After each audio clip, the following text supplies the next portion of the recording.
Hello everyone, welcome back to our channel English माध्यम के platform पे मैं हूं आपकी एडुकेटर प्रियंका ठाकुर और हम सॉल्व कर रहे हैं एडिटोरियल बेस्ड प्रैक्टिस एक्सरसाइज।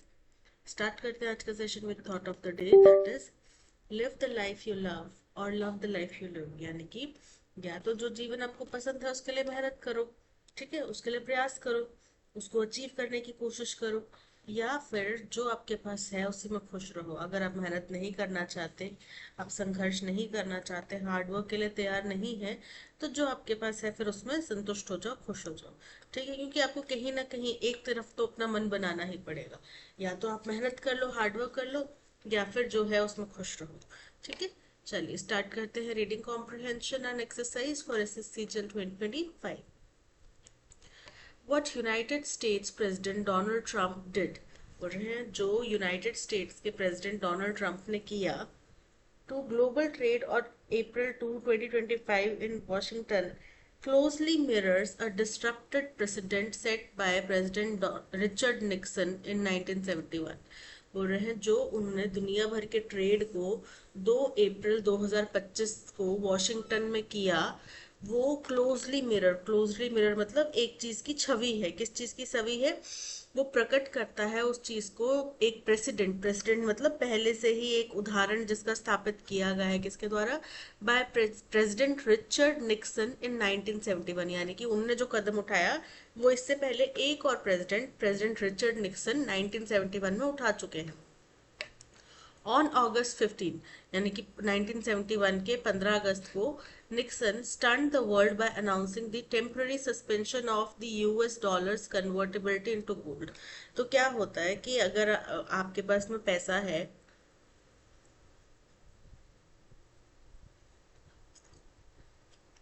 तो आप इसको गोल्ड में कन्वर्ट कर सकते हैं। ठीक है, और जो ये करेंसी नोट्स होते हैं ना, इनका कुछ गोल्ड के साथ में कैलकुलेशन होता है कि किसी देश के अंदर कितना करेंसी नोट हो सकता है, वो गोल्ड के आधार पे और एक्सचेंज वैल्यू के आधार पे कुछ होता है इसका calculation.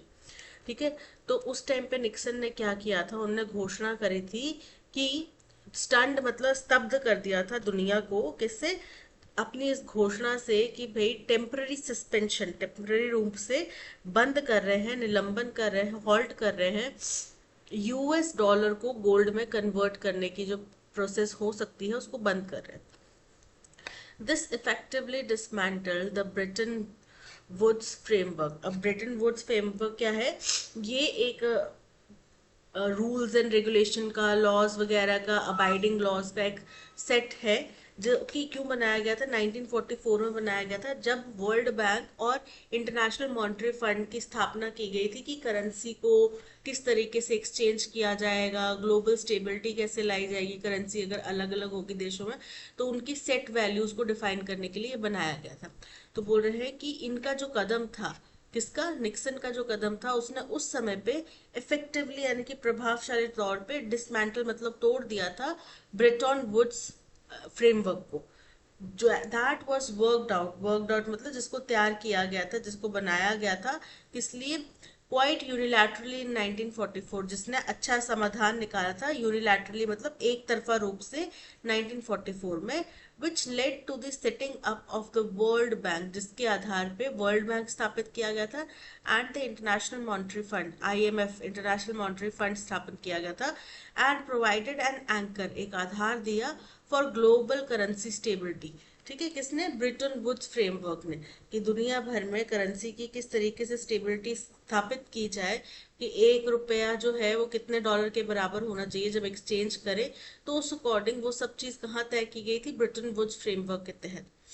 N avenue to address balance of payment crisis, ये एक एवेन्यू था, एक मार्ग था, एक जरिया था।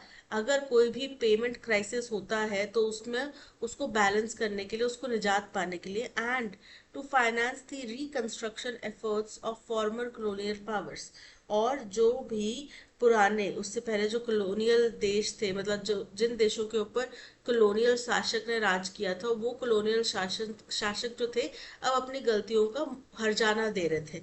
ठीक है, तो वो जो भुगतान कर रहे थे उसमें वो रिकंस्ट्रक्शन प्रयास कर रहे थे, तो उसके लिए जो फाइनेंस है वो भी किसके आधार पर दिया जा रहा था, जो ब्रिटेन वुड्स फ्रेमवर्क था उसके आधार पर। लेकिन यूएस के उस टाइम के प्रेसिडेंट रिचर्ड निक्सन ने इसको सब फेरबदल कर दिया। दो announced as a temporary move, हालांकि ये कदम तो टेम्पररी कहा गया था, it became a permanent and upended appended the global financial system. बोल रहे हैं कि ये उस टाइम पे कहा तो गया था कि ये टेम्पररी मूव है, लेकिन वो परमानेंट हो गया। और अप एंड करना मतलब उलट पुलट कर देना किसको, ग्लोबल फाइनेंशियल सिस्टम को इसने पूरा अस्थिर कर दिया था। As nations reckoned with a new era of financial market volatility, यानी कि बोल रहे हैं कि इससे क्या हुआ, जो भी देश थे उनने स्वीकार करा, माना कि ये नया फाइनेंशियल मार्केट की अस्थिरता का या खतरे का एक युग चल पड़ा है। Similarly, Mr. Trump's reciprocal tariffs have instantly ushered in global economic uncertainty. बोल रहे हैं इसी प्रकार से मिस्टर ट्रम्प का जो रेसिप्रोकल टैरिफ की आवाज थी, रेसिप्रोकल टैरिफ का वो बड़े लंबे समय से जिक्र करते आए हैं, उसने क्या किया है, इंस्टेंटली तुरंत ही दुनिया में जो इकोनॉमिक अनसर्टेनिटी है, अस्थिरता है, उसको अशर इन कर दिया, उसकी शुरुआत कर दी है। The full extent of which will be felt in the months, जिसका पूरा का पूरा क्या प्रभाव होगा, किस सीमा तक के दुनिया को हिलाएगा, वो तो आने वाले कुछ महीनों में या सालों में ही पता चलेगा।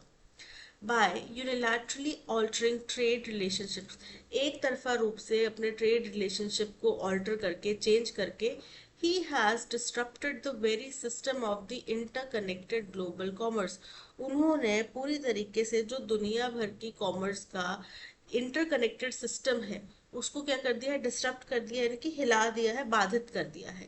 That the US help build in the post war era, और ये वो इंटरकनेक्टेड ग्लोबल कॉमर्स नेटवर्क है, सिस्टम है, जिसको बनाने में यूएस ने ही मदद करी थी, जो वर्ल्ड वॉर वन टू का युग था उससे पहले वाले, उसके बाद वाले युग में। The international reaction has been one of shock and concern, अब जो दुनिया भर के देशों में इसका रिएक्शन क्या आ रहा है, एक्शन तो डोनाल्ड ट्रंप ने कर दिया, रेसिप्रोकल टैरिफ अनाउंस कर दिए, अब रिएक्शन क्या आ रहा है, वो कुछ देश तो शॉक में है, कुछ चिंतित हैं। ठीक है, क्यों चिंतित है, क्योंकि the US is the world's largest importer of manufactured goods, कि यूएस जो है वो दुनिया का सबसे बड़ा इम्पोर्टर है, यानी कि जितने भी देश में प्रोडक्ट्स इंपोर्ट किए जाते हैं उसमें यूएस में सबसे ज्यादा इंपोर्ट किए जाते हैं products, manufactured goods, accounting for about 13% of global imports in 2023। 2023 में केवल यूएस ने ही दुनिया भर के इंपोर्ट्स का 13% इंपोर्ट किया था। The new tariffs will reroute supply chains and force countries to diversify their export strategies. तो बोल रहे हैं जो नया टैरिफ्स, नए टैक्सेस लगाए जा रहे हैं, रीराउट करेंगे नहीं कि चेंज करेंगे किसको, सप्लाई चेन्स को, और फोर्स कंट्रीज, देशों को फोर्स करेंगे कि वो क्या करें, डाइवर्सिफाई करें देयर एक्सपोर्ट स्ट्रैटेजीज, कि अपने एक्सपोर्ट के जो तरीके हैं, एक्सपोर्ट की जो नीतियां हैं उनको डाइवर्सिफाई करें, उनको आगे चेंज करें। इन दी इमीडिएट टर्म, अगर तुरंत प्रभाव से बात करें तो cost of imports will rise for American consumer, तो अभी तो अमेरिकन कंज्यूमर के लिए किसी भी प्रोडक्ट की कॉस्ट जो है वो राइज कर जाएगी, बढ़ जाएगी, क्योंकि जो टैरिफ्स दिए जाते हैं वहाँ के जो आम नागरिक है वो सोच रहे हैं कि जैसे कि इंडिया से अगर मान लो कोई सामान, जैसे काउ डंक्स होते हैं, गोबर के उपले होते हैं, मान लो वो इंपोर्ट किए जा रहे हैं अमेरिका में, तो उनको लग रहा है कि हमारी सरकार या हमारा जो सप्लायर, हम इंडियन जो सप्लायर है वो यूएस गवर्नमेंट को वो पैसा देंगे। लेकिन होगा क्या, जो मेरा परचेजर, जो मेरा वहां पे जिसने मुझसे परचेज किया है वो गोबर के उपले, वो जो अमेरिका में बैठा हुआ है वो अमेरिकन गवर्नमेंट को टैक्स देगा, और वो अमेरिकन गवर्नमेंट को जब टैक्स देगा तो उसको वो कॉस्ट तो निकालनी पड़ेगी ना। मान लो कि 5 रुपए के थे, ठीक है, उसने टैक्स अभी तक वो 1 रुपए दे रहा था, यानी कि कॉस्ट हो रही थी 6 रुपए, तो 6 रुपए में उसने +1 रुपये अपना प्रॉफिट रख लिया, तो कंज्यूमर को कॉस्ट देनी पड़ी थी 7 रुपए। ठीक है, सारे टैक्सेस और सब कुछ मिला के, यानी कि 1 रुपए का उसका फायदा हो रहा था। अब मान लो कि मेरे से आपकी सरकार 4 रुपए रेसिप्रोकल टैरिफ ले रही है, तो 9 हो जाएगा। अब वो अपना तो मार्जिन रखेगा ना, वो 9 रुपए खुद से तो भरने नहीं वाला, कंज्यूमर से ही लेगा, अपना नुकसान तो करवाएगा नहीं वो। और फिर 1 रुपए और, यानी कि अब ये टोटल आपको पड़ गया 10 रुपए का, 3 रुपए की बढ़ोतरी होगी। ठीक है, तो ये जो है, वहाँ के कई सारे नागरिक जैसे हैं, उनको कईयों को ये पता नहीं है कि वो टैक्स जो है उन्हीं के जो परचेजर हैं, जो जिन्होंने प्रोडक्ट मंगवाया है, और बेसिकली जो कंज्यूमर्स हैं उनको भरना पड़ेगा। वो लोग तो बड़े खुश हो रहे हैं कि अरे दूसरे देश के लोगों को हमें इतना टैक्स देना पड़ेगा। पर जब किसी को ऐसे, जब इंटरव्यूज वगैरह लिए जाते हैं, तब उनमें से किसी लोगों को जब पता चलता है ना, तो बड़े निराश होते हैं, अच्छा हमें भरना पड़ेगा। तो बोल रहे हैं कि ये जो इम्पोर्ट्स की कॉस्ट है वो बढ़ेगी, तो अमेरिकन कंज्यूमर्स के लिए बढ़ेगी, लीडिंग टू रिड्यूस डिमांड, जिसकी वजह से डिमांड में कमी आ जाएगी। The ripple effects will be global. अब इसके जो आफ्टर इफेक्ट्स हैं, रिपल इफेक्ट्स क्या होता है, मेन घटना हो गई उसके बाद के जो छोटे छोटे प्रभाव हो रहे हैं, जैसे कि अर्थक्वेक आ गया, उसके बाद के जो आफ्टर शॉक्स होते हैं, वो क्या करते हैं, छोटे छोटे भूकंप के रूप में आते हैं। ठीक है, तो वैसे ही इसके जो रिपल इफेक्ट्स होंगे वो क्या होंगे, दुनिया भर में होने वाले होंगे, कॉजिंग प्रोडक्शन स्लोडाउन, जिनकी वजह से क्या हो सकता है, प्रोडक्शन धीमा हो सकता है, exporters scramble to find alternative markets, और जितने भी एक्सपोर्टर्स हैं वो क्या करेंगे, वो प्रयास करेंगे, वो जुट जाएंगे, जद्दोजहद करेंगे कि वो कोई ऑल्टरनेटिव मार्केट ढूंढ पाए। Economies such as China, Japan, India, and Union are likely to experience a temporary decline in economic growth. अब हम तो बात कर रहे थे कि हम 5वीं सुपर सबसे बड़ी इकोनॉमी बन जाएंगे, है ना, लेकिन वो बोल रहे हैं कि इस डोनाल्ड ट्रंप के इस कदम से चाइना, जापान, इंडिया और यूरोपियन यूनियन जैसी इकोनॉमीज को क्या होगा, उनको क्या फर्क पड़ेगा, उनको फर्क ये पड़ेगा कि उनकी इकोनॉमिक ग्रोथ जो है उसमें कमी आ जाएगी, गिरावट आ जाएगी। यानी कि मान लो कि हम 2025 के एंड तक टारगेट लेके चले हुए थे, मतलब हमें लग रहा था कि 2025 के एंड तक जो है हम थर्ड रैंक पर आ जाएंगे, लेकिन अब क्या होगा, 2025 नहीं हो सकता, हो सकता है 2026 या 2027, क्योंकि वो स्लो हो जाएगी growth. Yet unlike the Nixon era, लेकिन फिर भी निक्सन के जब युग था उस समय के बाद में, उसके विपरीत, the US today holds a diminished position in global trade. आज यूएस की जो ग्लोबल ट्रेड में पोजीशन है वो कम हो चुकी है। डिमिनिश मतलब कम होना। In 1970s it was the world's dominant trader. तो 1970 के दशक में तो ये सबसे प्रमुख, सबसे मेन ट्रेडर था दुनिया का, with an estimated 13 to 15% share of global trade, जो कि अनुमानतन 13 से 15% जो ग्लोबल दुनिया भर में शेयर ट्रेड होता है उसका 13 से 15% शेयर इसके पास था। China's presence was negligible at that time, लेकिन उस समय पे चाइना की मौजूदगी लगभग ना के बराबर थी, अकाउंटिंग फॉर लेस देन 1%, जो कि 1% से भी कम थी। Today China commands the largest share of global trade at around 14%।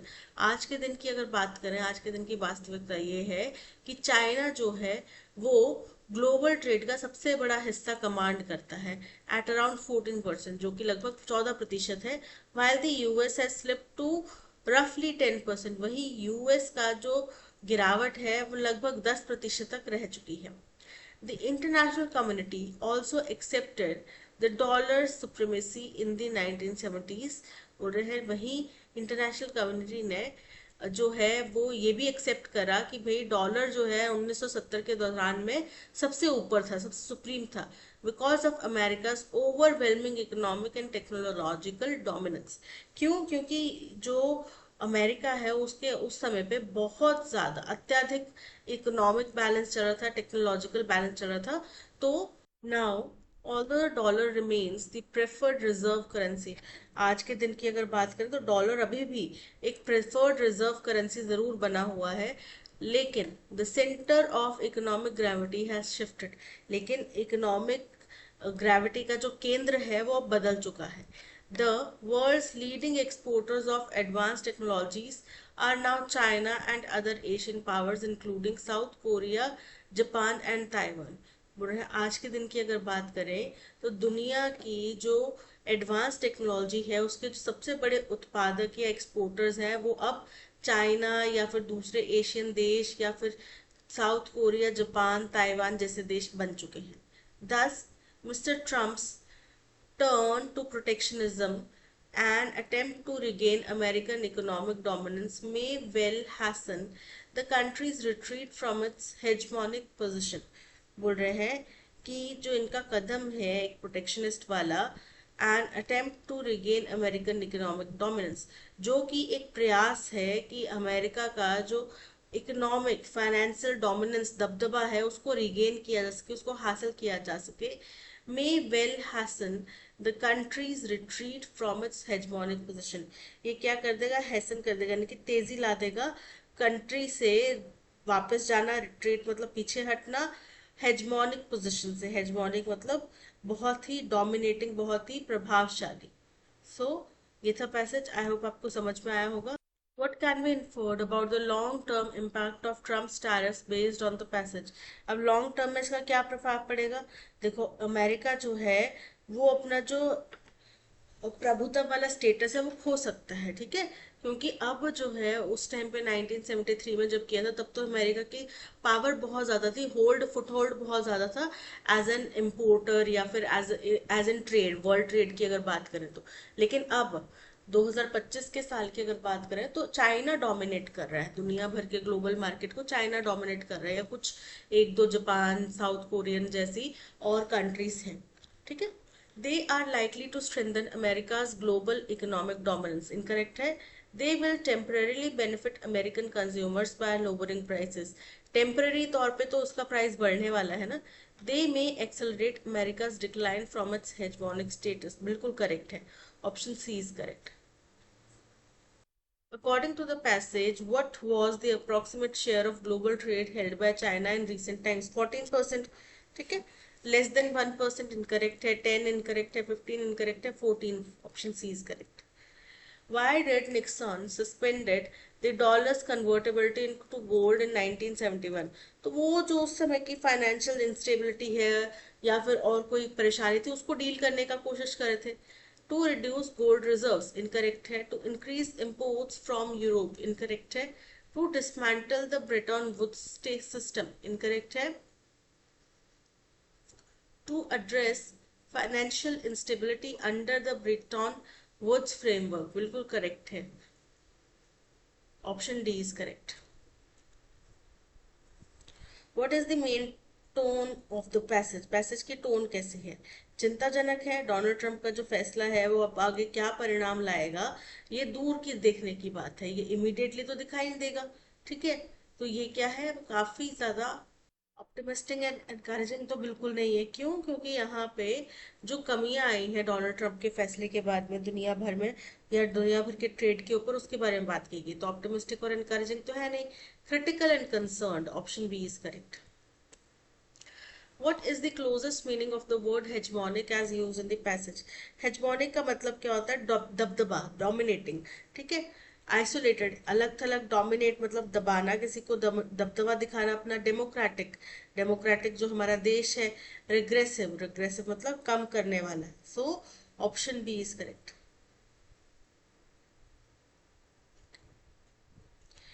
Democratic, democratic जैसे कि पार्टीज वगैरह होती हैं जो डेमोक्रेटिक विचारधारा को फॉलो करती हैं, और एग्रेसिव यानी कि कम करने वाला, स्तर नीचे गिराने वाला।